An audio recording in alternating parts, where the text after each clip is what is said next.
Welcome back everybody. Today I'm going to be going over how to install a Dieselgeek Short Throw Shifter on your car.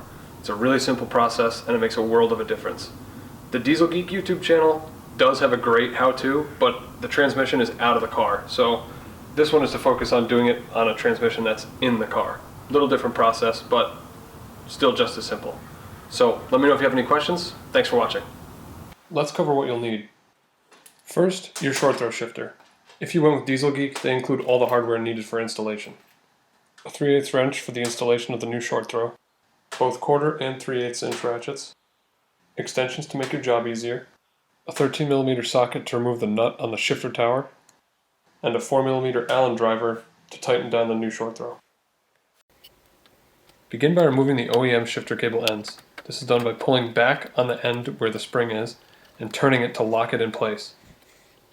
During this procedure, there's no need to lock the shifter tower or the shifter inside the car. I do this because the locking component in the shifter tower isn't the strongest mechanism and can break during disassembly. Once you've disconnected the cable ends from the cable, remove the clip that's holding the cable ends to the transmission. This can be done by hand or with a screwdriver, but I prefer using my hands because with a screwdriver they tend to fly all over the place. Here's the cable end removed with the solid bushing from 42 Draft Designs that I installed in a previous video. Remove the lower retaining clip that holds the shifter relay in place. Once that's removed, the shifter relay will pull out from the transmission and the counterweight. The plastic shift guide tends to be a fail point on these transmissions. Mine is old and worn, but definitely not destroyed. Even if yours hasn't failed yet, the Dieselgeek replacement is nylon instead of plastic, so it's just a better component altogether. Using the 13mm socket, remove the nut that's holding the counterweight to the top of the transmission. Be careful when removing the nut and the counterweight because you don't want to damage the shaft coming out of the transmission. There are small splines that line up on the counterweight and then the Dieselgeek shifter, and if those become damaged, you'll have to replace the entire gear selector shaft. Feel free to discard the old OEM nut because Dieselgeek includes a new one for installation. Gently pull up on the counterweight to remove it from the transmission, again being careful not to damage the shaft or splines.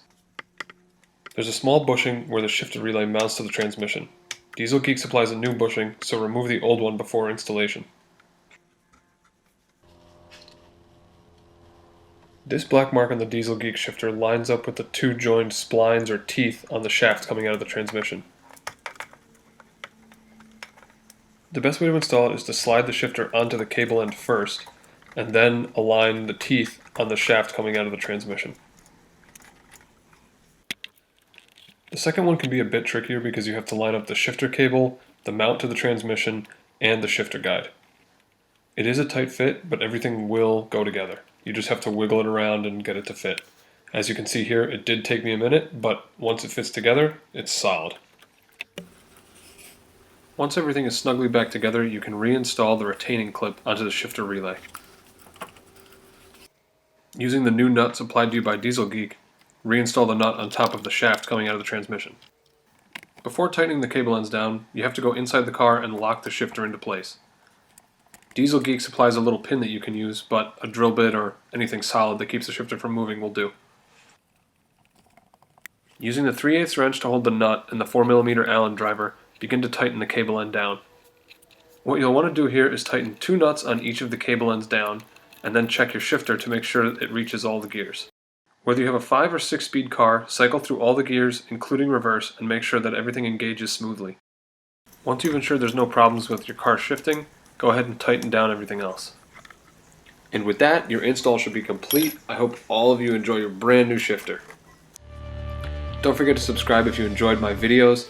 Leave any questions, comments, suggestions, or requests you have below. I do my best to answer all the comments and help everyone out I can.